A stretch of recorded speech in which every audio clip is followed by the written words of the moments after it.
Welcome to the Geeks Attic. This is the Star Wars Expanded Universe book review of Dark Force Rising. Star Wars Dark Force Rising was written by best-selling author Timothy Zahn. This expanded universe novel takes place during the New Republic era, 9 years after the Battle of Yavin. This is book 2 of the original Thrawn Trilogy. Now let's get into a brief summary before we get into my overall thoughts. The stakes are raised in this second installment of the Thrawn Trilogy. The New Republic and the Empire are in need of warships. Smuggler Talon Karrde has information on the whereabouts of a Clone Wars-era fleet known as the Katana Fleet, or Dark Force. The news travels fast as both factions learn where these ships are located, and there's a race against time to get these ships. Leia and Chewbacca are on a mission to gain an ally for the New Republic. Han and Lando are on the search for the Katana Fleet, and Luke Skywalker meets with Joruus C'baoth to discuss the future of the Jedi. Meanwhile, Borskfalia is determined to climb the political ranks of the New Republic. He's desperate for power and will stop at nothing to put an end to the reckless heroics of the New Republic heroes. So let's get into my overall thoughts. Dark Force Rising, Book 2 of the Thrawn Trilogy, is far more entertaining than the first book, Heir to the Empire. Timothy Zahn certainly had his hands full, though, with all the characters and the events taking place throughout the galaxy in this one. While some of the character quests were a little bit boring for me, others were a lot more exciting. Leia had a lot to do in this book.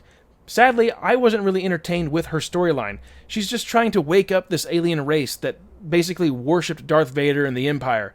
They thought that the Empire was helping them cleanse their land. Turns out, the Empire was actually not helping them at all. Leia does her part to try to wake them up, though. Boring. When Timothy Zahn brings Luke Skywalker and Joruus C'baoth together, I was glued to the pages. Zahn did a pretty good job making me feel the discomfort that Luke was experiencing through their meeting.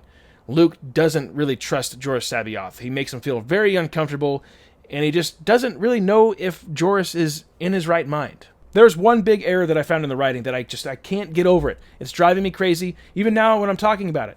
Timothy Zahn has us believing that Luke Skywalker has his wits about him, that he is totally distrusting of Joruus C'baoth. He knows that this guy is off his rocker. Something isn't adding up right. Okay, so Luke's like real hesitant. Then all of a sudden, when Joruus C'baoth makes it known to Luke his plans, Luke is just so in shock, and he can't believe the ill intentions of this guy. Like, wait.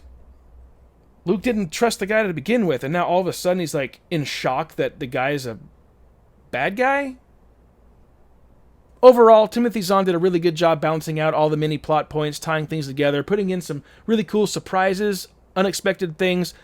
Leia with the lightsaber, that was awesome. Borskfalia getting his voice heard in the upper politics of the New Republic, and Joruus C'baoth actually stepping up to be a bigger threat than Thrawn ever realized.